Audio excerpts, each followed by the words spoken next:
Bueno, buenas tardes. Gracias de nuevo por estar ahora para este panel que nos convoca. Quiero repetir el agradecimiento para Fores y para la universidad por recibirnos, y en especial ahora a los doctores Santiago López Soto y Aldo Rubén Sarabia, que han venido desde Salta para poder transmitirnos la experiencia de ellos de por lo menos 4 años ya a la fecha, a partir de la transferencia del delito que hoy nos convoca. Algo adelantó Matías, el panel va a ser un poco más dinámico, vamos a tratar de que sea, ustedes puedan participar, puedan interactuar, puedan hacer algunas preguntas concisas, como dijo Matías, pero para que los expositores también puedan ver los intereses de ustedes y tratar de ir fijando el rumbo para ese lado en la exposición. Así que bueno, cuando quieran hacer alguna pregunta, alguna intervención, alguna inquietud a alguno de los dos expositores, lo pueden hacer. Bueno, los presento muy brevemente. Santiago López Soto actualmente es fiscal penal de la provincia de Salta, a cargo de la Unidad Fiscal contra la Narcocriminalidad. Y por otra parte, Aldo Rubén Sarabia, desde el año 2012 cumple funciones como secretario general de coordinación del área penal de la Defensoría General de la provincia de Salta del Ministerio Público de Salta. Muy bien, bueno, voy a dejarles el panel a los expositores para que comiencen con la disertación. Bueno, buenas tardes, muchas gracias por la invitación. Y como bueno, aquí adelantaba el colega, es la idea hacer un panel que tenga que ver con intercambio de opiniones, con preguntas, que tienen que ver con una experiencia que empezó, como bien decía aquí mi colega, hace 4 años en la provincia de Salta. Salta desfederalizó el 1 de enero también del 2014, lo que fue una idea bastante rara y desafortunada, empezar una feria judicial con el trámite de causas de microtráfico. ¿Por qué? Porque obviamente todos saben que en las ferias judiciales hay reducción de personal, es una temática nueva, el tema de la organización de los turnos, pero aún así fue una experiencia positiva porque nos ayudó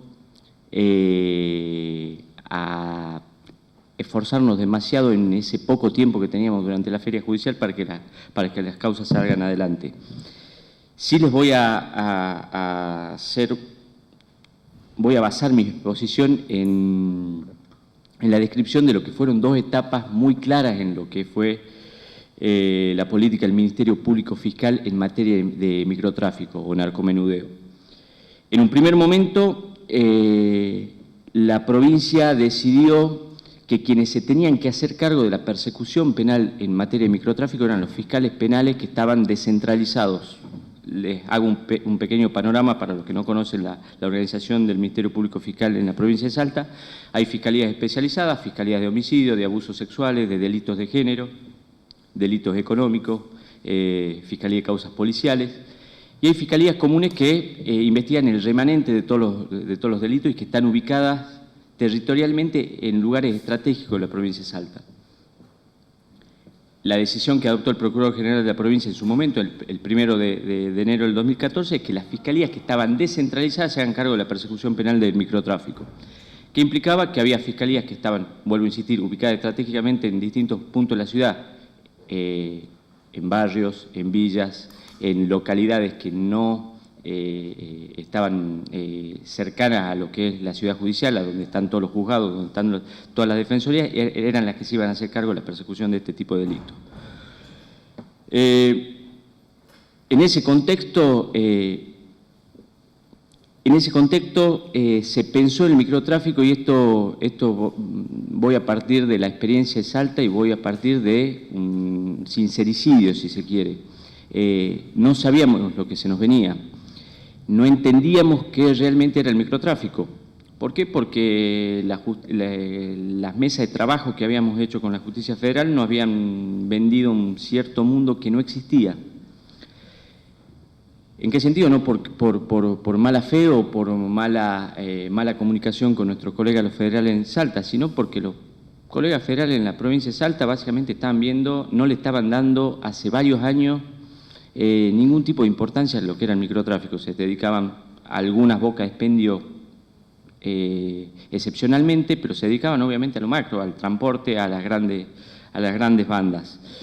Entonces no tenían ni siquiera no tenían una noción realmente de lo que se nos venía y tampoco tenían estadísticas. Cuando nosotros les pedimos qué caudal de causas nos van a pasar a nosotros, no sabían qué respondernos. En ese contexto era todo idealizado, era decir, bueno, vamos a calcular que van a ingresar 100 causas por mes y vamos a tener que hacer 50 pericias al mes. En realidad era una situación que podíamos imaginarnos, pero no se sustentaba bajo ningún punto en ninguna situación fáctica o ningún dato estadístico. Lo que sí quedó claro es que con el diseño de política criminal del Ministerio Público Fiscal se abordó básicamente lo que eran dos modalidades delictivas muy concretas, que era la venta al menudeo en la vía pública y lo que era la boca de expendio. Nosotros entendíamos que teníamos que combatir el microtráfico apuntando a estas dos modalidades delictivas. Por eso no era muy fácil hacerlo desde la posición en la que nos encontrábamos en la Fiscalía. Tengan en cuenta que dándole el ejemplo de lo que es Ciudad de Salta, había 12 fiscalías comunes que se hacían cargo de lo que es microtráfico, y esas fiscalías estaban ubicadas estratégicamente en distintos puntos de la ciudad. Les doy el caso de una fiscalía en la que estuve a cargo oportunamente, una fiscalía que quedaba en una villa, Fiscalía Villa Mitre, Fiscalía Penal número 4, en la que estaba ubicada hasta estratégicamente arriba de una comisaría. ¿Qué es lo que nos permitía trabajar en esa fiscalía y cuál era el punto de ventaja respecto al abordaje del problema de microtráfico? Que estábamos a 15 cuadras de donde era uno de los principales puntos de venta en la provincia de Salta. Estadísticamente era uno de los lugares donde mayor cantidad de drogas se comercializaba en la vía pública. Es decir,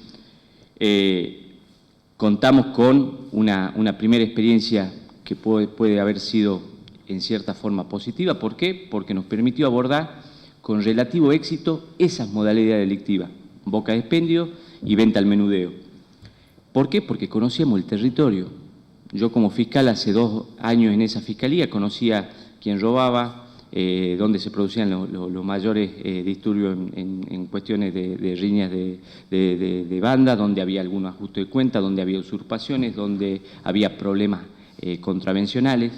Es decir, nos permitía tener un conocimiento de los fenómenos delictivos y contravencionales para poder abordar a su vez con algún grado de eficiencia lo que era la venta de estupefacientes en esa zona, porque obviamente había una vinculación clara entre estos delitos. Y esto no implica criminalizar al adicto. No estábamos diciendo que el adicto necesariamente tenía que ser una persona delincuente, una persona que necesariamente tenía que salir a robar para consumir, pero efectivamente sí se daban este tipo de casos. Además, ¿cuál era otra de las ventajas que nos brindaba este tipo de esquema de trabajo? Que la gente se acercaba a la Fiscalía. Ustedes saben que la denuncia en causa de droga no se dan con nombre y apellido, se hacen denuncias anónimas, la ley habilita esta posibilidad. Y en muchos casos, quienes trabajamos en justicia provincial, justicia de ciudad, estábamos atados de manos cuando no teníamos la ley de desfederalización para actuar en algunos casos que sí entendíamos que podíamos llegar a actuar. Por ejemplo, un caso de violencia familiar en donde viene una persona y denunciaba a su hijo por algún hecho de amenaza y nos decía, pero en realidad el mayor problema con mi hijo es que consume droga y le compra a tal persona. Bueno, nosotros hacíamos un paquete, lo metíamos en un sobre esa denuncia y se la mandábamos a un juez federal, pero no podíamos actuar sobre esa realidad. Eso sí nos permitió la ley de federalización, poder atacar esos problemas que efectivamente hacían a la resolución de cierta conflictividad en alguna zona. Esa fue nuestra experiencia en el año 2014, 2015, 2016 y hasta mediados de 2017, donde empezamos a ver que nos estábamos llenando de presos, que la calidad de presos eran efectivamente no la mejor, y que se entienda esto, no significa que no eran personas que habían cometido delitos y que estaban acreditados que habían cometido delitos vinculados con lo que es principalmente la comercialización y la tenencia de estupefacientes con fines de comercialización. y también en su forma subsidiaria con el delito de tenencia simple, sino que lo que detectábamos es que era realmente el último eslabón de la cadena de comercialización. Y veíamos que efectivamente sobre esa capa de personas que infringían la ley, había otras personas que tampoco estaban siendo atacadas. ¿Y quién eran estas personas? Y básicamente las personas que organizaban a todos estos vendedores y a todas estas bocas de expendio. Y cuando hablábamos con nuestros colegas los federales, básicamente nos dábamos cuenta que tampoco lo estaban atacando ellos. ¿Por qué? Porque la justicia federal se estaba encargando de organizaciones que tenían vinculaciones interjurisdiccionales con otras provincias, con bandas que introducían la sustancia estupefaciente de otros países. Y ahí entendimos que había que darle una vuelta de tuerca, el Ministerio Público Fiscal a través del Procurador General de la provincia entendió que había que darle una vuelta de tuerca a esta situación. Ahí es donde se crea la Unidad Fiscal contra la Narcocriminalidad, que es la que permite ya como unidad especializada, como fiscalía especializada, abordar casos complejos y organizaciones criminales dedicados a la comercialización de estupefacientes. Ya voy a pasar en un rato a desarrollar un poco en qué consistió este cambio y cuáles fueron las ventajas. Lo que sí, también otra de las desventajas, como para darle un panorama que les pueda llegar a servir en orden a los problemas que teníamos en esta primera etapa, era que no era que teníamos escasa vinculación con la justicia federal, no teníamos vinculación con la justicia federal. ¿Por qué? Porque éramos 12 fiscales que cada uno hacía su trabajo, cada uno atacaba una boca de expendio, el otro atacaba la venta en la vía pública, pero no se vinculaban con la justicia federal y tampoco compartían información con la justicia federal. Y teníamos mucha información que les podía llegar a servir a la justicia federal y la justicia federal evidentemente también tenía mucha información que nos podía llegar a servir a nosotros. Claramente no existía este tipo de vinculación. Y tampoco existía vinculación entre las propias fiscalías. Ustedes sabrán, habrán estructuras, por más que Salta es una provincia chica, Ciudad de Salta es una ciudad chica, todos los fiscales nos conocimos, pero no había mesa de trabajo, no nos relacionábamos de la mejor forma como para saber si efectivamente entre una boca de expendio que había en un barrio y otra boca de expendio había algún nexo común, si había algún tipo de vinculación que nos permita llegar a una organización. En ese contexto es que nosotros entendimos que durante esa primera etapa de federalización, vuelvo a insistir, con relativo éxito, logramos muy buenos resultados cuantitativos, en el sentido de que se lograron muchas condenas por comercialización de estupefacientes, por tenencias con fines de comercialización. Creo que en ese sentido, no porque haya habido números es que haya sido exitoso, sino que se dio respuesta a una gran parte de la sociedad que exigía que la persona que vendía en una esquina no esté vendiendo más en esa esquina. Respuesta a personas que decían que había un domicilio donde se vendía estupefaciente hace 5 años y tocaban muchísimas puertas para que efectivamente se desarticule esa boca de expendio y nadie le daba respuesta. La justicia provincial vino a avanzar en ese sentido y a dar algún tipo de respuesta. ¿Qué era lo que pasaba? Vuelvo a insistir. No lográbamos desbaratar ningún tipo de organización que nucleaba este tipo de organizaciones. Y si le pegábamos a la organización, le pegábamos de costado. No le pegábamos necesariamente al cabecilla y le pegábamos quizás algún eslabón dentro de esa cadena de la organización que era fácilmente reemplazable. Sí voy a hacer una pequeña descripción de cuáles eran las técnicas investigativas que me parece que puede llegar a ser importante y les puede llegar a servir respecto a qué recursos utilizamos para investigar este tipo de boca de expendio o este tipo de venta al menudeo. Básicamente la observación policial, los seguimientos policiales, que obviamente se reflejaban en la formulación de los distintos informes.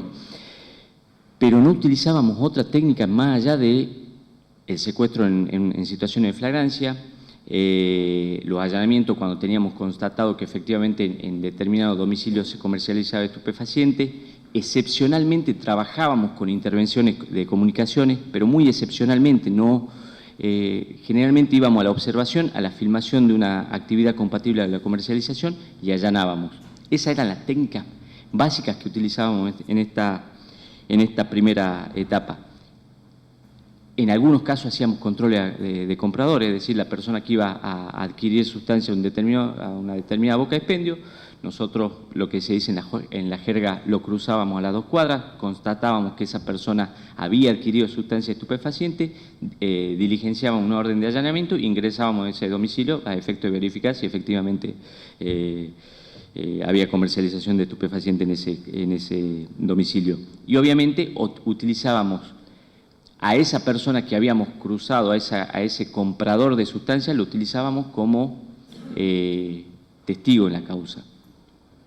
Esas fueron las técnicas básicas que utilizamos. Vuelvo a insistir, no profundizábamos investigaciones, nunca hacíamos investigaciones que tengan que ver con más de 1, 2, 3 semanas, un mes a lo sumo. Si había intervenciones telefónicas, interveníamos 2 o 3 teléfonos y realizábamos intervenciones durante 2 o 3 meses para tratar de llegar a lo que era una boca de expendio, pero no íbamos más allá de eso.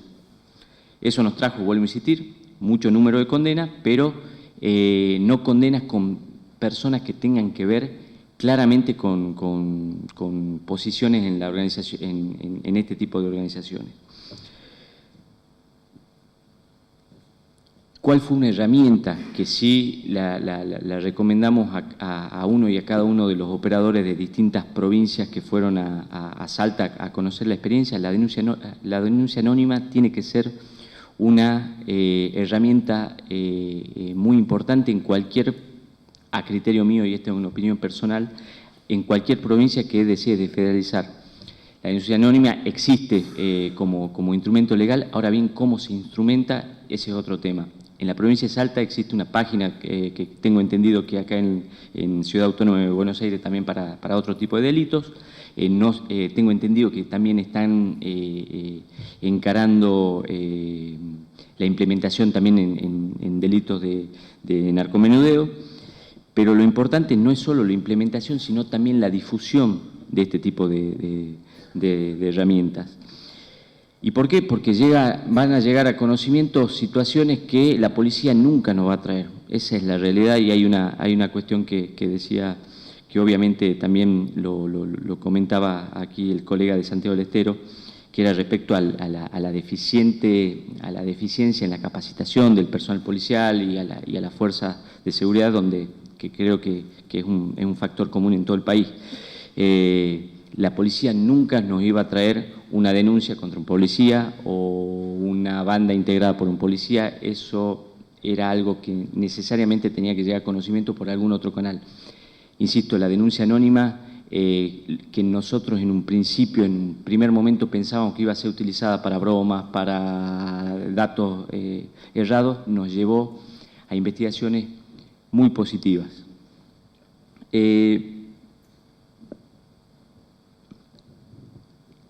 Y ahí sí vengo a comentarles en qué consistió esta segunda etapa en la lucha contra el microtráfico narcomenudeo en la provincia de Salta.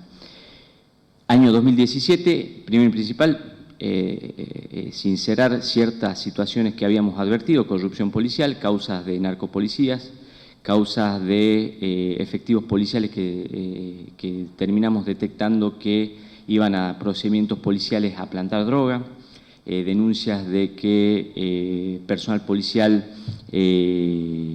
hacía allanamientos en determinada zona pero liberaba la zona en otro lugar.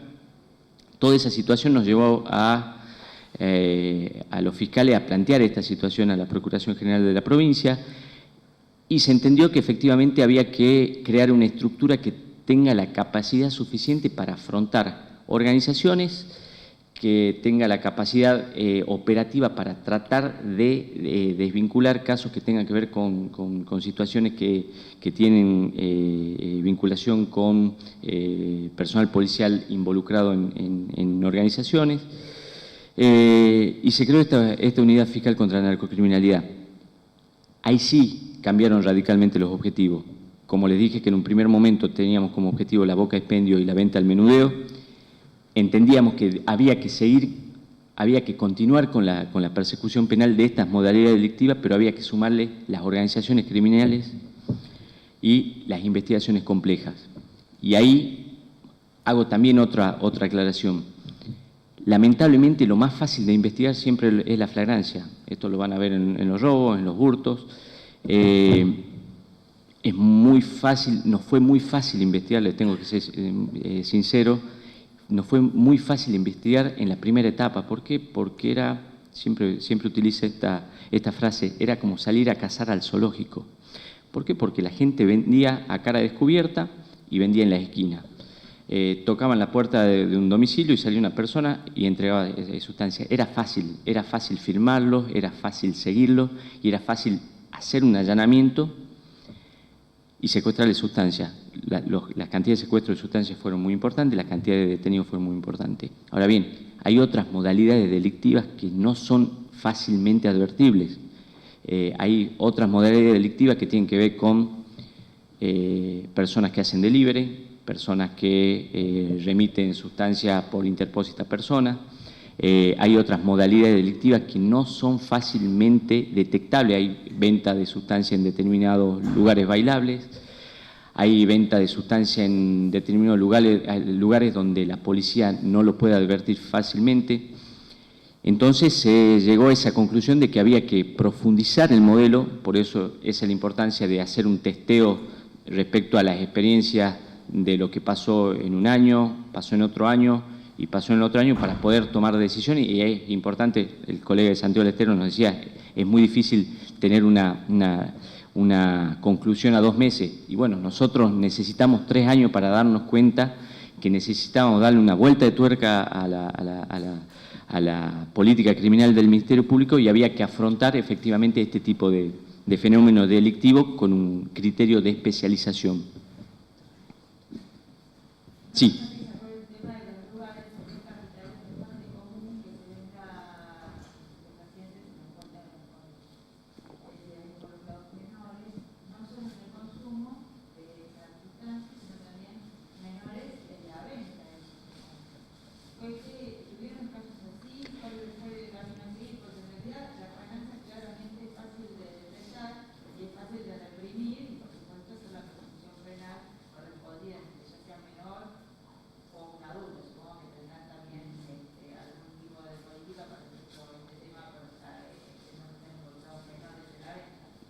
Pero lo cierto es que si uno termina con la flagrancia, en realidad no puede avanzar en casos superiores. Es decir, en realidad, el que va y vende en la puerta del colegio está obedeciendo a un comerciante mucho más importante que por ahí tiene una relación más estrecha con la red del narcotráfico a la que pertenece. Entonces, ¿cómo resolvían esas cuestiones? ¿Se quedaban con el narcomenudeo o dejaban la flagrancia que la cosa siguiera fluyendo para poder llegar a instancias más importantes? Bueno, ese creo que es el mejor ejemplo para darme pie a comentarles cómo trabajamos antes y cómo estamos trabajando ahora. Efectivamente, antes, ¿qué era lo que hacíamos? Detectábamos una situación de flagrancia, lo documentábamos, lo aprendíamos y rápidamente lo llevábamos a juicio y todo quedaba ahí.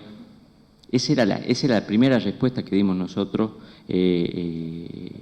a la sociedad respecto a una persona que estaba vendiendo estupefacientes en una escuela. Obviamente con el agravante, agravándola la conducta porque había un menor de edad involucrado y todo. Nosotros en un primer momento no podíamos aprovechar esa situación porque además no teníamos las herramientas para hacerlo. Era muy difícil que venga esa persona y nos aporte información respecto a lo que era el eslabón superior en la cadena de comercialización, primero y principal porque no lo hacían, no teníamos, preferíamos, si se quiere, desarticular a esa persona que vendía en una escuela y seguir al otro caso. Actualmente estamos trabajando con resultados bastante positivos con la ley de arrepentido. Entonces, ahí ya empezamos ya desde el primer momento que esa persona es aprendida en flagrancia, ya empezamos un diálogo con el defensor. En el mismo acto de imputación le ponemos en conocimiento a la persona la existencia de la ley de arrepentido. Y le ponemos en conocimiento de que efectivamente puede tener ciertos beneficios, que es la reducción de 1/3 a la mitad de la pena al grado de tentativa, si efectivamente esa persona aporta algún tipo de información respecto al delito cometido o a delitos conexos. Esto sucedió a partir, vuelvo a insistir, de esta segunda etapa. Estamos hablando ya en el año 2017, el año pasado, cuando empezamos a trabajar ya más en concreto con esta ley. Vuelvo a insistir, nos resultó positivo. ¿Por qué? Porque la gente obviamente ve en la reducción de la pena un beneficio. Pero además, vuelvo a insistir, también tiene que ver con la lógica de que la defensa también entienda los beneficios que puede tener una persona cuando se somete a esa ley de arrepentido, que se implemente con la suficiente seriedad el instituto, porque es un instituto que tiene su recaudo, que tiene sus exigencias legales, y por sobre todas las cosas, una persona que se arrepiente y que brinda algún grado de información está sometida claramente a posibles represalias. Y entonces lo trabajamos con mucho cuidado, lo trabajamos, pero la información que antes quedaba en esa persona y en la condena de esa persona actualmente trasciende y nos permite llegar a, vuelvo a insistir, algún eslabón superior a esa cadena de comercialización. Y aquí también me da pie a hablar cuál fue la otra ventaja respecto a lo que fue la segunda etapa de implementación de este proceso de desfederalización, que fue la de una mayor vinculación con la justicia federal. Aquí el doctor Casares hizo alusión a la experiencia de Salta respecto a lo que son las mesas de trabajo, en donde se sientan en la misma mesa funcionarios de la justicia provincial y de la justicia federal para básicamente compartir experiencia, compartir información y diseñar ciertas líneas investigativas en casos que podemos llegar a tener en conjunto. ¿Cómo lo implementamos? Que la parte más difícil, y es la parte que con colegas de otras provincias me dijeron, bueno, acá en la jurisdicción en donde yo trabajo es imposible, porque la verdad que con el juez federal no se puede hablar, con el fiscal federal no se puede hablar, y además hay una situación hay un régimen procesal que no se termina de implementar, que es el sistema acusatorio a nivel nacional. Entonces se nos hace muy difícil, y además no queremos sentarnos a hablar con personas que tienen otro régimen, no. En ese contexto, en la provincia de Salta sí es una experiencia que está funcionando, gracias a la instalación de una oficina de la Procunar, de la Procuraduría contra la Narcocriminalidad de Nación, que está a cargo de Diego Iglesias, tiene su delegación en Salta, y que nos permite. Y básicamente, vuelvo a insistir, tener un caso que tiene ramificaciones nacionales o tiene ramificaciones internacionales, planteárselo al fiscal federal para ver cómo puede abordar esa parte de la información, cómo puede instrumentar esa parte de la información y cómo puede seguir la investigación de una forma tal que yo me dedique a la parte de narcomenudeo, yo me dedique a desbaratar esas 4 o 5 bocas de expendio que están manejadas por una organización en un determinado barrio caliente de la ciudad de Salta, y que a su vez la persona o las personas que transportan el estupefaciente desde Bolivia, desde Perú, de Colombia, sea abordado también por un funcionario, y que la información en todo lo que es la cadena de comercialización sea utilizada la información de la mejor forma posible y por todos los operadores que tienen efectivamente la competencia para investigar este tipo de delitos. No sé cómo estoy de tiempo. Estamos bien porque... Bueno, perfecto. Ahora bien, en esta segunda etapa de investigación de causas más complejas, nos exigió tener un mejor vínculo con la justicia federal, pero también nos obligó a utilizar mucho mejor los recursos investigativos y a diseñar investigaciones que tenían que ver con no solo la mera observación y la flagrancia. Nosotros no podíamos seguir investigando a la persona que vendía en la esquina o a la boca de expendio, era muy fácil hacerlo, y en algunos casos los resultados era, vuelvo a insistir, era detener al más bruto, al más descuidado, pero no necesariamente a la cabeza o al más inteligente del grupo, de la organización, mejor dicho. Entonces, ¿qué nos llevó? A utilizar otras técnicas, intervenciones telefónicas. Trabajamos mucho con intervenciones telefónicas en contra de lo que puede, en contra de lo que puede llegar a pensarse, por lo menos, y vuelvo a insistir, la modalidad delictiva varía de un barrio al otro, me imagino que de una provincia a la otra varía muchísimo. En lo que es Ciudad de Salta nos sirvió mucho la intervención telefónica y descubrimos que efectivamente los delincuentes siguen comunicándose telefónicamente. Lo que puede llegar a parecer,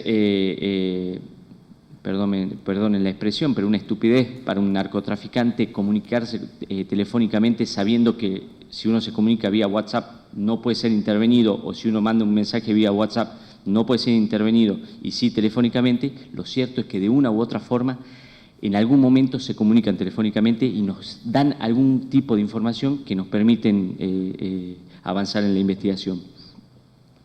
En ese contexto, seguimos utilizando las técnicas de investigaciones básicas, investigamos con intervenciones telefónicas, utilizamos la figura del arrepentido, para cuando advertimos que efectivamente el eslabón ese no es tan interesante en la cadena de la organización y queremos llegar a otra persona, y utilizamos la figura del agente revelador. Ustedes saben que por la implementación de la ley de delitos complejos están distintos instrumentos que nos permiten investigar este tipo de delitos. En lo que es microtráfico, en lo que es la provincia de Salta, es la figura que estamos utilizando para, obviamente, simular compras. Un personal policial que va a realizar alguna compra a algún lugar donde, sobre todo, estamos entendiendo que ya la lógica de venta al menudeo en la provincia de Salta ya no se da tanto en la calle, ya no se da tanto afuera de la vereda, sino que exige que una persona ingrese al ámbito de intimidad de una persona, es decir, a un domicilio, y efectivamente realice una compra. Eso nomás lo podemos hacer con un agente policial. Es decir, estamos utilizando esta figura, no estamos utilizando el agente encubierto, no a nivel micro, no hay ninguna investigación en la que se haya implementado. Entendemos que es básicamente porque no tenemos los perfiles adecuados dentro de las fuerzas policiales actualmente. Estamos en un proceso de formación, de capacitación del personal como para que así lo sea en algún momento, porque básicamente lo vamos a necesitar, pero no estamos utilizando la figura del agente encubierto. Bien.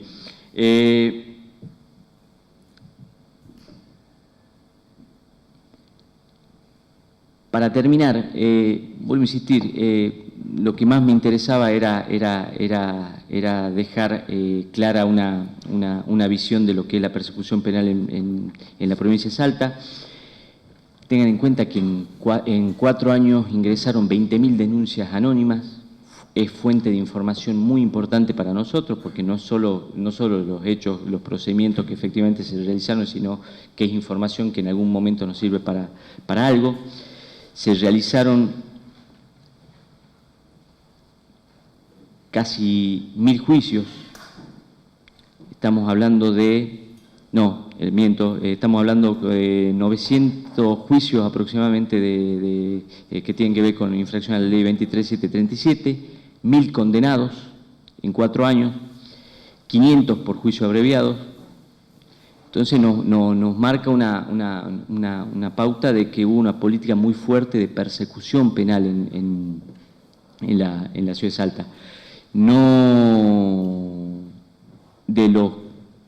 Estamos hablando de 1.000 condenados, 800 condenas, de las cuales 500 fueran por tenencia y con fines de comercialización y comercialización de estupefacientes, o sea, 500 personas que fueron condenadas por este tipo de delito.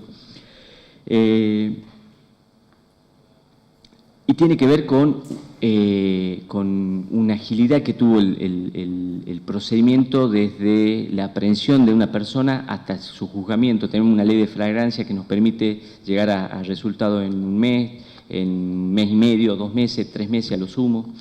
tenemos un cuerpo pericial que estuvo a la altura de la circunstancia. Eso también hablaba un poco el doctor Sebasco respecto a la necesidad de fortalecimiento de los cuerpos periciales. Nosotros teníamos un cuerpo pericial que nos permitía una remisión de la sustancia en un determinado día, y al mes o a los 2 meses ya teníamos la pericia. Y finalmente nos sirvió mucho la creación de una unidad de análisis criminal en la ciudad de Salta, dentro de la órbita del Ministerio Público, que esto sí es algo novedoso.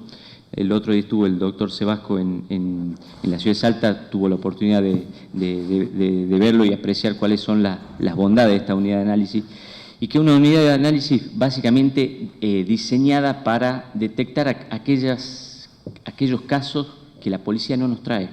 Que eso, les vuelvo a insistir, esa es una de mis mayores preocupaciones como fiscal de narcocriminalidad. A mí me preocupa realmente no solo los casos que me trae la policía, que son importantes, me preocupa lo que no nos trae.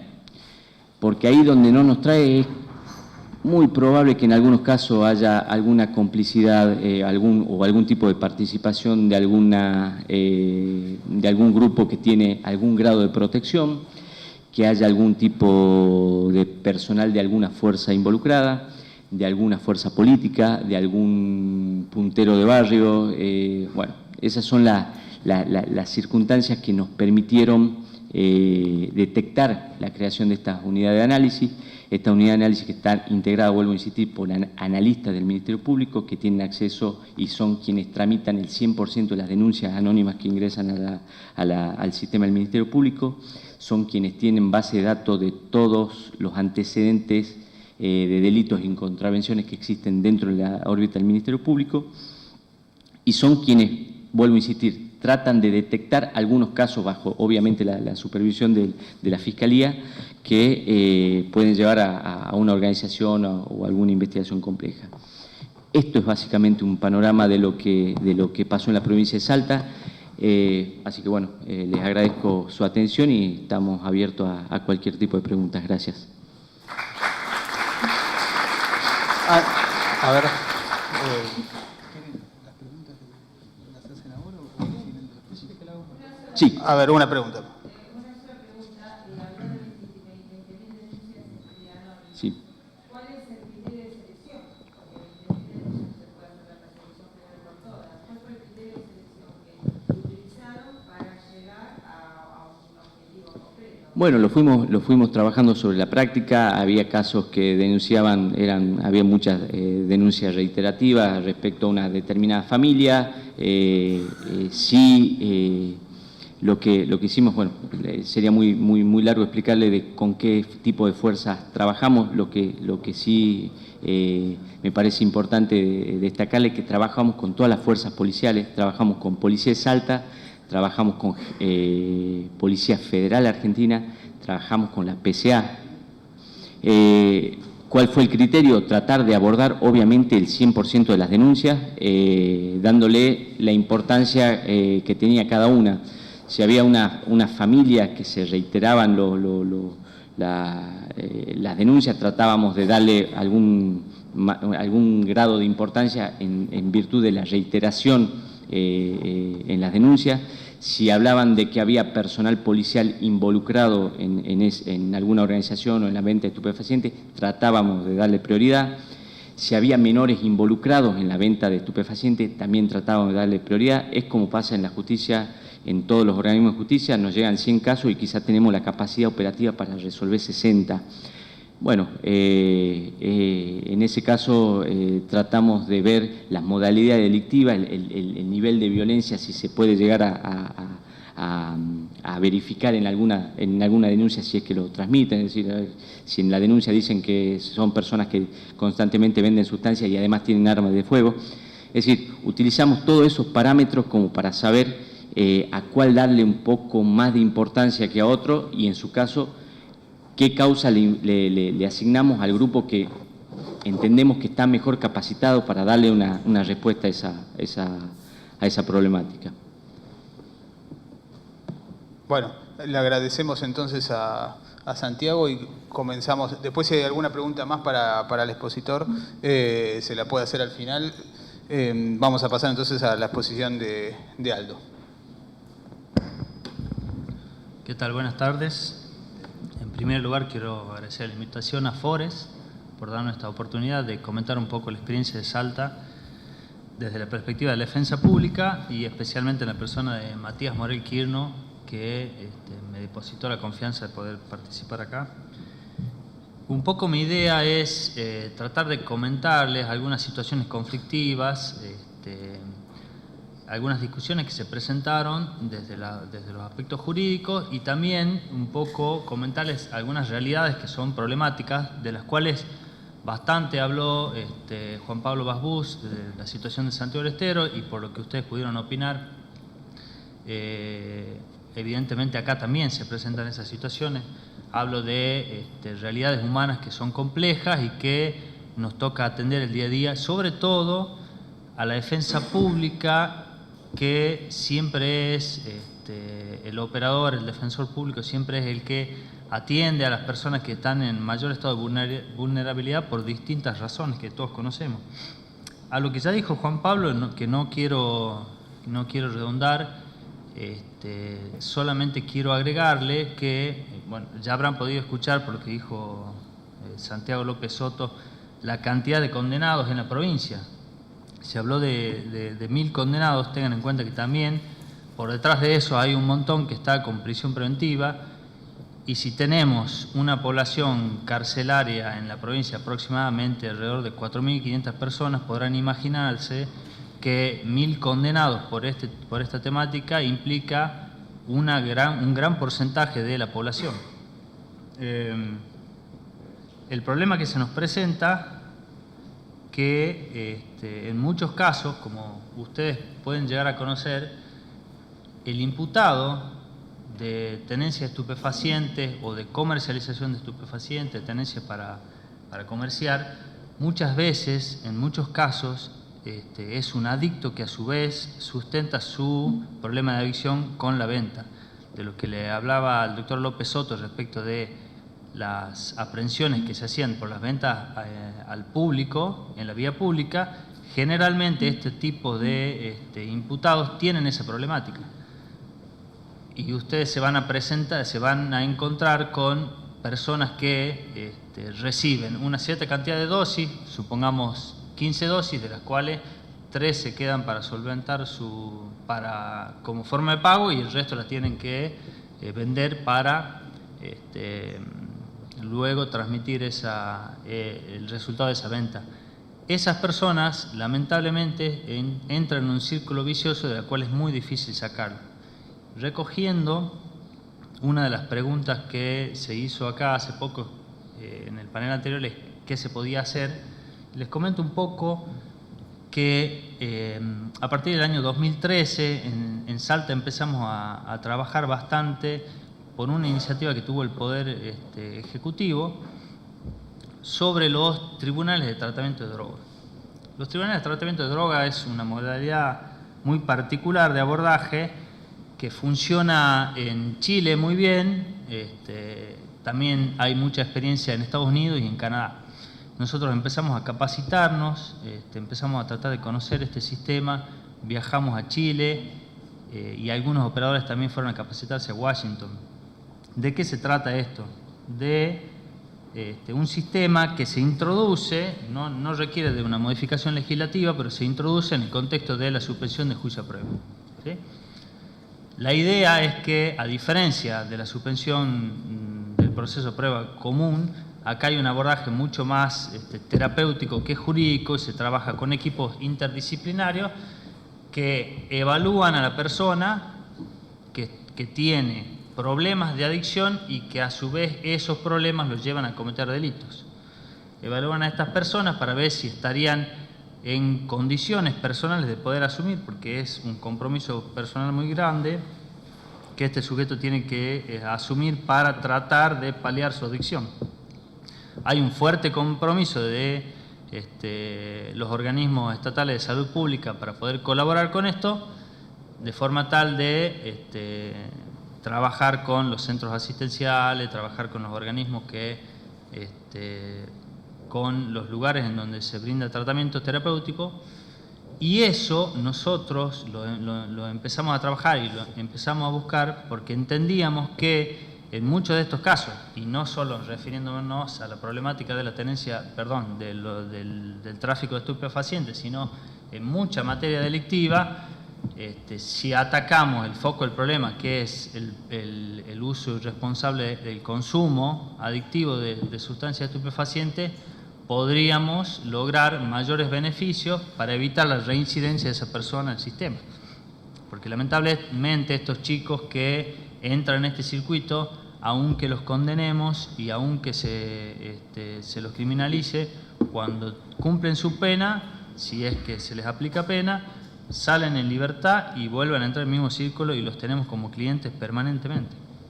Entonces, para el defensor, si bien es una tarea mucho más gruesa tener que afrontar este tipo de sistemas, porque se llevan a cabo a través de varias audiencias, en donde se busca se lleva a cabo un abordaje que no es adversarial, porque tanto juez fiscal como defensor que trabajan en este plan de tratamiento de drogas, básicamente se ponen de acuerdo para ver cómo hacer para paliar esta situación.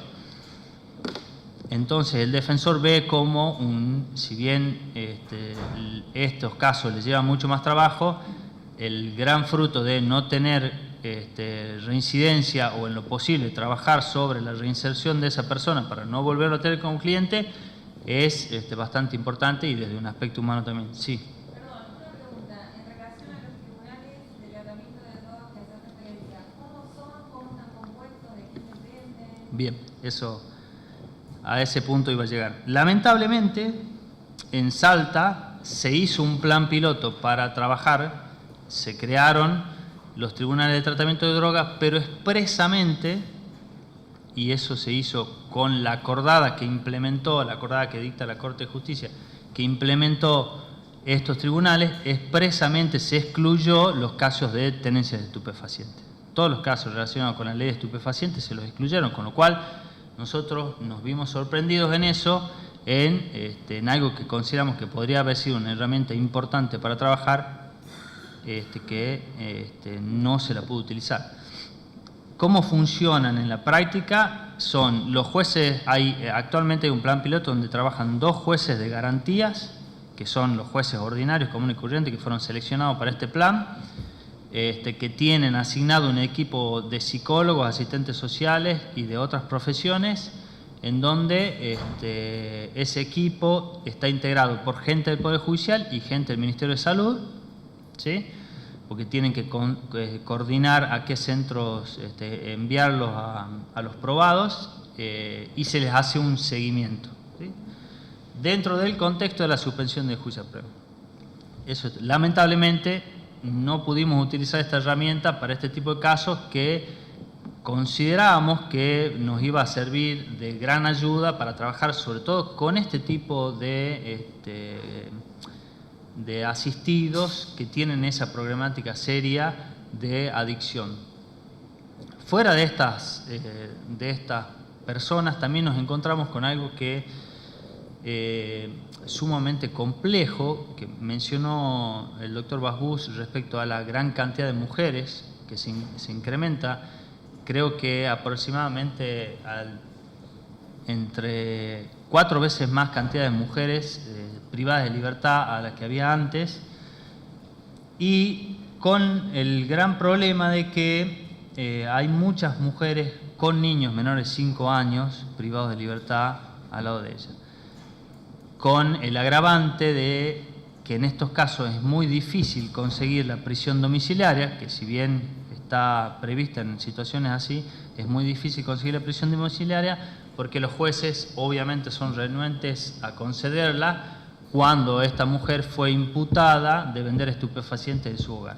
Entonces, aunque tengamos las tobilleras electrónicas que nos garantizan que la prisión efectivamente se va a cumplir en ese lugar, aún así no nos conceden la prisión domiciliaria justamente porque en ese mismo lugar fue encontrada vendiendo. Entonces, bueno, la tarea obviamente es tratar de encontrar otros domicilios y ver cómo gestionarlo y trabajar mucho sobre la persona para evitar que vuelva a estas situaciones. La verdad que eso sí es un problema bastante serio y bastante lastimoso. Creo que es fundamental, y acá se habló también, y como bien lo dijo Santiago, en un primer momento, cuando nosotros fuimos a afrontar esta situación, trabajábamos mucho sobre cuestiones procesales. Entonces hicimos una cartilla donde juntamos toda la jurisprudencia posible, la doctrina, para brindar herramientas a los defensores, hicimos múltiples talleres y a medida que iba avanzando nos reuníamos para comentar las experiencias e ir preparándonos.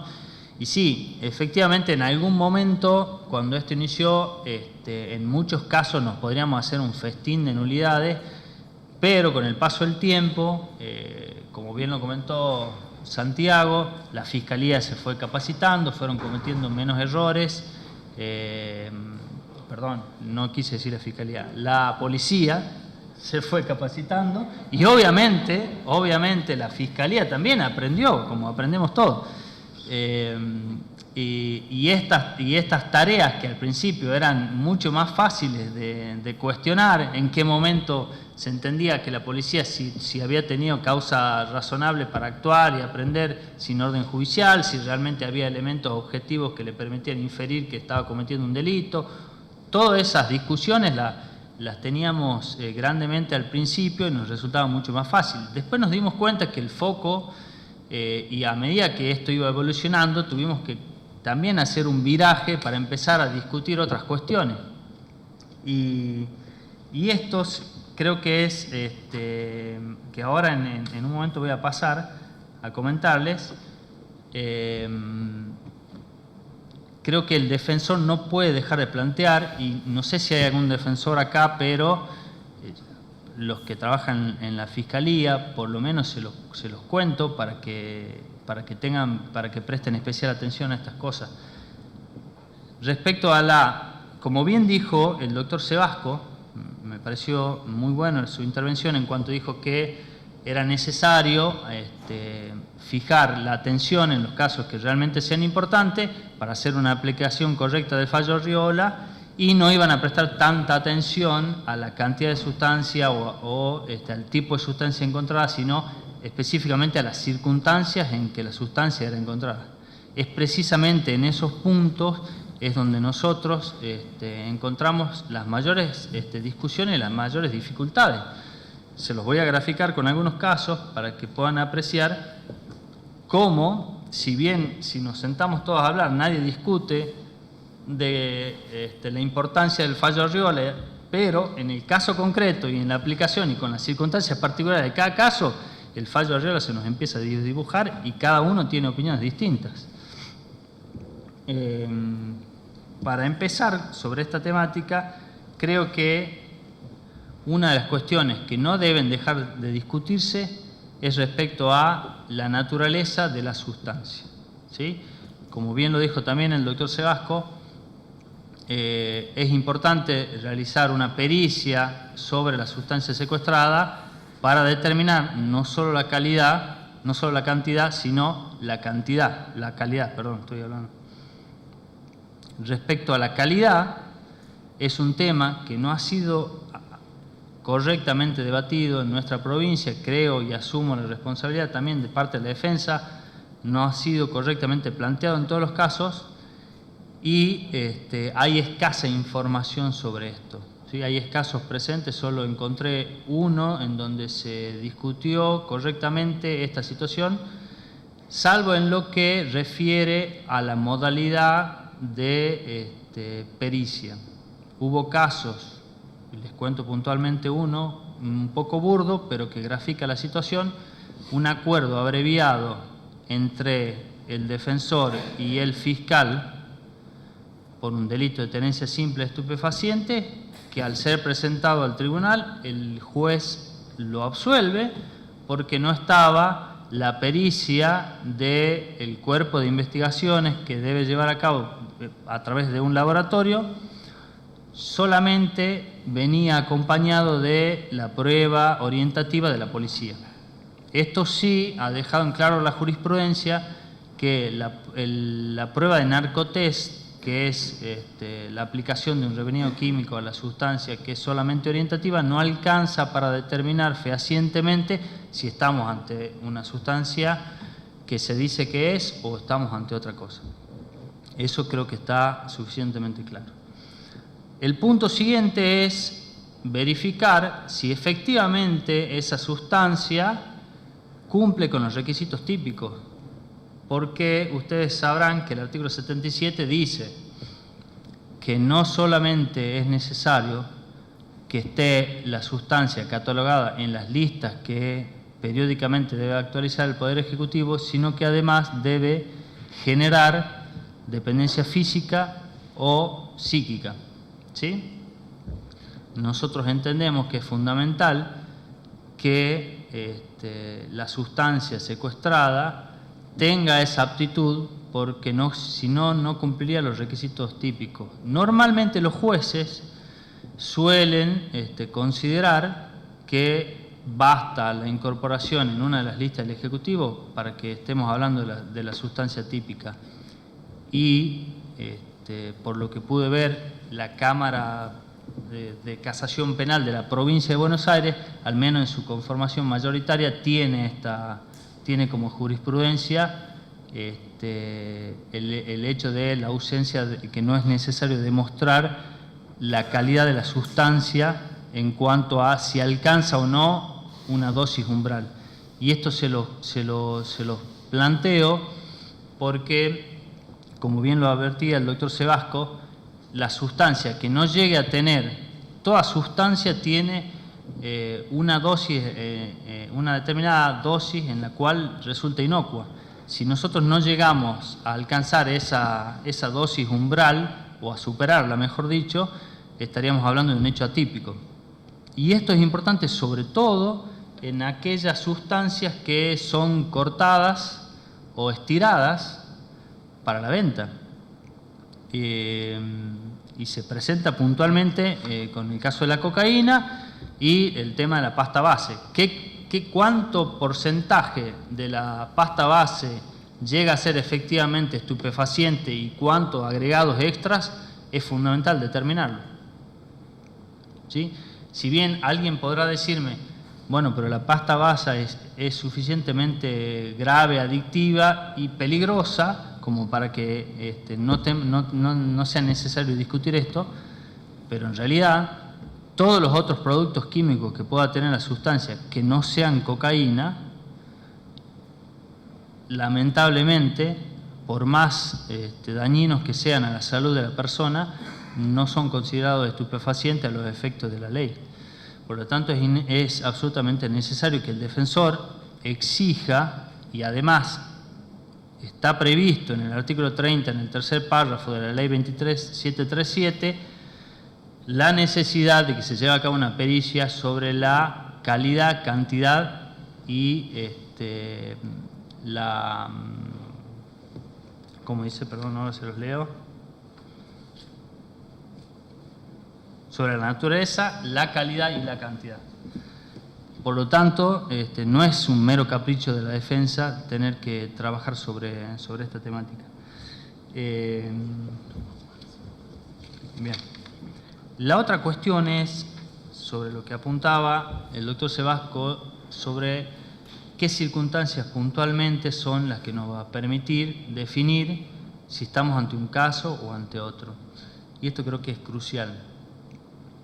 También creo que es sumamente importante que esta conexión de la que le hablaba el doctor López Soto con la justicia federal, ya sea con la policía como con los fiscales federales, porque en la realidad que nosotros podemos vivir con los clientes con los que trabajamos, nos damos cuenta que en la cadena de tráfico los distintos eslabones o las distintas capas, como alguien dijo, siempre trabajamos con la última o la penúltima. Y esa, a su vez, tiene muchísimos más escalones. Si no logramos nunca escalar hacia arriba para empezar a ver ¿qué tenemos más arriba? Todos los clientes con los que nosotros trabajamos terminan siendo soldaditos, y por más que hoy se desbaraten todas las bocas de expendio y se encarcelen a todos los que están vendiendo en la vía pública, mañana tenemos 100 nuevas bocas de expendio y 100 nuevos dealers que siguen haciendo lo mismo. Porque, como ustedes sabrán, en una criminalidad de mercado, este tipo de incidencias ya están previstas y siempre hay alguien con cómo reemplazarlo. Por lo tanto, vamos a seguir llenando las cárceles de presos sin que podamos trabajar sobre el verdadero foco de la cuestión. Y respecto a las circunstancias puntuales, les cuento para que puedan graficarse un poco sobre también los criterios que tiene el Poder Judicial. Les cuento el caso Luna. Luna fue condenado en primera instancia a 2 años y 6 meses por tenencia simple. Los elementos sobre los cuales se había trabajado, tuvo en cuenta el tribunal para condenarlo, fue algunas averiguaciones policiales y sobre todo el allanamiento en su domicilio de 14 cigarros armados con marihuana y un puchito más compactado que en total llegaba a 21 gramos de esta sustancia. Se recurre en casación y evidentemente el juez solamente tuvo en cuenta la relación de poder entre la persona y la sustancia y califica el hecho como tenencia simple porque no había elementos para demostrar la comercialización. Creo que ahí también se comete un error en cuanto a cuando se trabaja cuál es el verdadero alcance del principio de indubio pro reo en estos casos. Pero quedándome en el caso Luna, y esto también para comentarles cómo funcionan en los hechos de estos distintos eslabones, siempre se tuvo en cuenta para determinar si se estaba ante un caso de tenencia para la venta o tenencia simple o tenencia para consumo, si había elementos más, otros elementos que podían determinar que se había exteriorizado una conducta tendiente a la comercialización de la sustancia. Como este tipo de criminalidad también va avanzando, estos muchachos que nosotros tenemos privados de libertad, no me refiero a todos, pero me refiero a la problemática que les estoy presentando, son aquellos que reciben la sustancia ya dosificada, con lo cual difícilmente en un allanamiento se pueden encontrar elementos de recorte, balanzas, anotaciones, etcétera, porque la persona la recibe y cómo la recibe la comercializa. Y esto además nos marca la pauta de que hay un gran mercado mucho más arriba de la persona con la cual estamos trabajando. Tuvo que intervenir la Corte en este caso puntual para decir que la conducta era absolutamente atípica, la conducta de Luna, que tenía 21 gramos de marihuana en el placar de su casa, porque dijo la Corte la Corte de la Provincia de Salta, que si no se había exteriorizado una conducta que pueda poner en peligro la salud pública por su vinculación con terceras personas, quedaba absolutamente reservado a la privacidad y, por lo tanto, correspondía a la absolución por tenencia para consumo.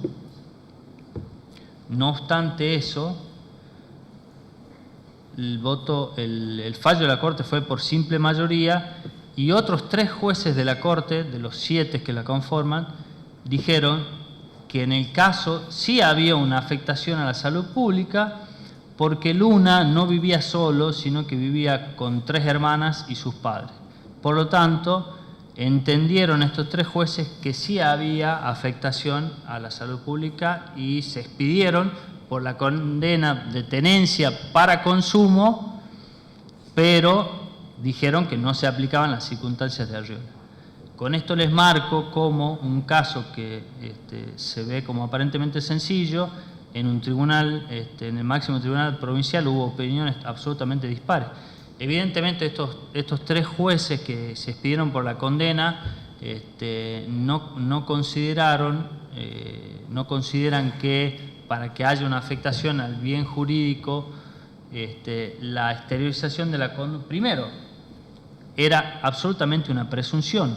La forma en la cual se expiden ellos es muy parecida a la doctrina de Montalvo, que posterior a Basterrica, pero antes de Arriola, decía que no era necesario demostrar la exteriorización del acto para que haya afectación, porque tratándose de un bien, de un delito de peligro abstracto, no necesitábamos más que demostrar la relación de poder con la cosa. Porque se entiende que una persona que trabaja con o consume sustancias estupefacientes en algún momento la exteriorizará y pondrá en riesgo a otras personas. Eso no lo dice el fallo, pero no hay otra interpretación, porque no me explican por qué motivo tener 21 gramos de marihuana en el placar de tu casa pone en riesgo la salud de tus hermanos. Y obviamente es una interpretación también un poco acotada de a qué se refiere a salud pública, cuando en realidad deberíamos entender que salud pública se refiere a la afectación a un número indeterminado de personas y no a 1, 2 o 3. Pero bueno, esa es la opinión. Después de este fallo, aún así, no sigue estando... ¿Sí? Bueno, voy cerrando con esto. Después del caso Luna, hubo otro caso que recientemente falló la Corte local, que es el caso Cruz, en donde a una mujer se le había encontrado 16 gramos de cocaína debajo de la almohada. Se había descartado por no haberse podido constatar en el juicio que esta persona había realizado pasamanos en la vía pública y solamente quedó como prueba el allanamiento en el domicilio de esta persona, en donde se habían secuestrado 16 gramos. La misma Corte que antes había dicho que Luna debía ser absuelto, o por lo menos la mayoría, debía ser absuelto por tenencia para consumo, a pesar del planteo que hicimos, en donde hablamos de la ausencia de afectación a la salud pública, porque no se había exteriorizado ninguna conducta, la misma Corte dijo que en este caso, sin dar fundamentos, dijo que sí se afectaba a la salud pública por las circunstancias del caso, sin explicar cuáles eran las circunstancias del caso, y ordena el reenvío para que sea condenada por tenencia simple. Cuando además nosotros también habíamos entablado la discusión respecto a, siguiendo el caso Vega Jiménez de la Corte Suprema, que establece que cuando no es posible demostrar si la finalidad de la tenencia era para consumo o era para la venta, la opción para el juez nunca es quedarse con la figura de tenencia simple, porque así como no había pruebas para establecer con certeza de que la tenía para vender y tampoco había pruebas para establecer con certeza que la tenía para consumo, tampoco hay pruebas para establecer con certeza que no la tenía con ninguna finalidad. Y la figura más leve a aplicar es la tenencia para consumo. Por lo tanto, no es válido utilizar la tenencia simple, y esto lo hacen todo el tiempo los jueces, como figura residual ante la falta de constatación de la finalidad de la sustancia. Me quedo a disposición de ustedes para todas las preguntas que les interese hacer. Hay muchas cosas para hablar sobre esto después de 4 años de experiencia, pero bueno, el tiempo es acotado y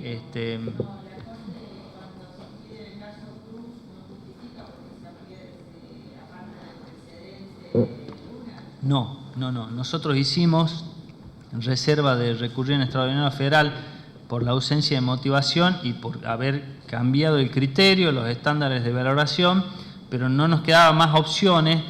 Eso también es un problema que tiene la defensa permanentemente, que tiene que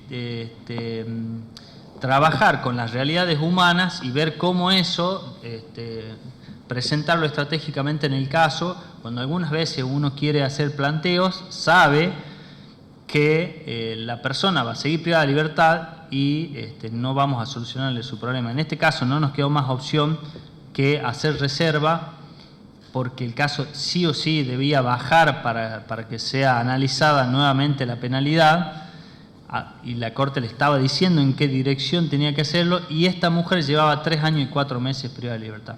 Con lo cual lo que hicimos fue pedirle al defensor de origen, esto es un caso del norte de la provincia de Orán, pedirle que plantee la libertad por el tiempo que había transcurrido. Actualmente ella está en libertad y estamos esperando la decisión del Tribunal de Segunda Instancia para que se expida sobre cuál va a ser la calificación, más allá de lo que le dictó la Corte que debería hacer. Nosotros le dejamos en claro cuál era nuestra postura y hasta dónde íbamos a llegar para tratar. Estando ella en libertad, ahora sí nos animamos a llegar hasta La Haya, haciendo cuestiones jurídicas.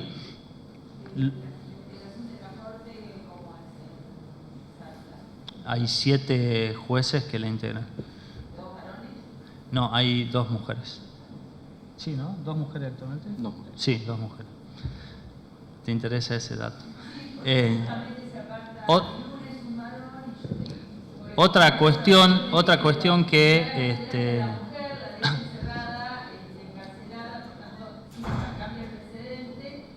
exacto, sí, sí.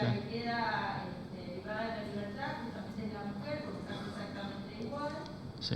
La diferencia fue que ahí, la diferencia en Cruz, y esto parece que plantó un chip en los jueces que le impedía salir, es que ella sí había sido encontrada vendiendo en algún momento, y había testigos que decían que le habían comprado la sustancia a ellos. Y esto se los marco porque creo que es importante.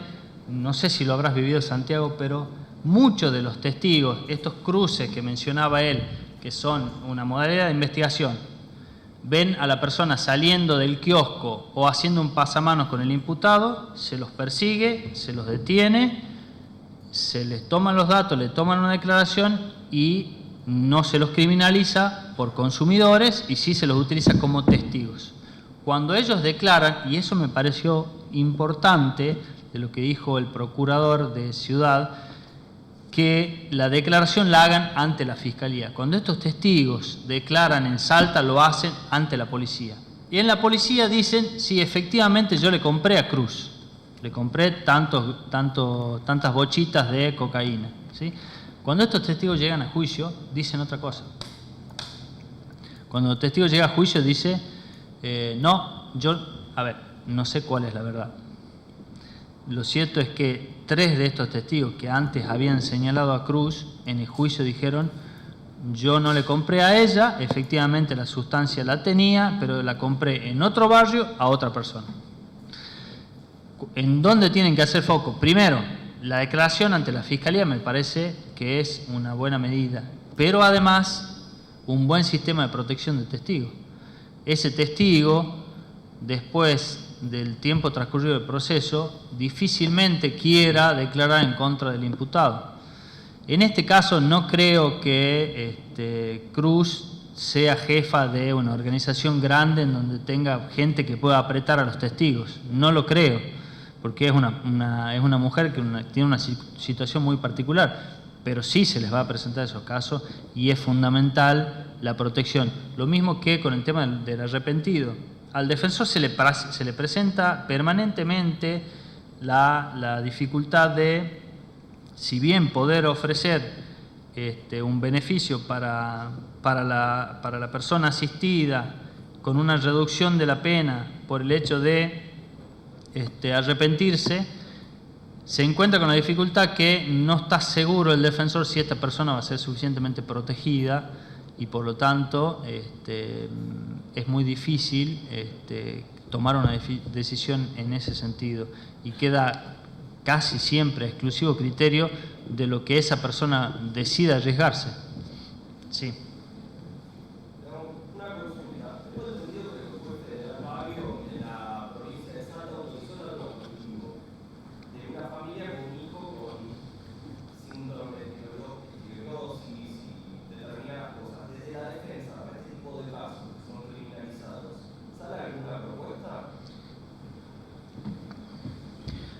Lo que hay que trabajar desde la defensa, de cuando nos topamos con un caso con características así similares, es la defensa en este tipo de materia y sobre todo en la forma de litigación, en un proceso acusatorio, tiene que tener un rol muy proactivo. Entonces el defensor tiene que empezar a trabajar desde el primer momento con en la entrevista previa que tiene con el asistido, para procurar después acercar información respecto a su condición de consumidor, ¿sí? Yo tengo entendido que Ciudad Autónoma tiene un buen equipo de asistencia a la defensa pública, y si es posible en las primeras horas de la detención hacerle un dosaje de sangre para específicamente determinar que la persona estaba consumiendo estupefaciente en el momento que fue detenido, no será en todos los casos, pero sí será una herramienta, empieza el defensor a recoger información que le va a servir después para plantearse en el caso. Lo mismo que hacer un informe ambiental para saber cuáles son sus condiciones, si efectivamente los vecinos informan que es una persona que consume, etcétera, etcétera. Hay que aportar toda la información posible para estos casos, sí. ¿Alguna pregunta más para...? Bueno, vamos a cerrar. Le agradecemos entonces la exposición a los colegas.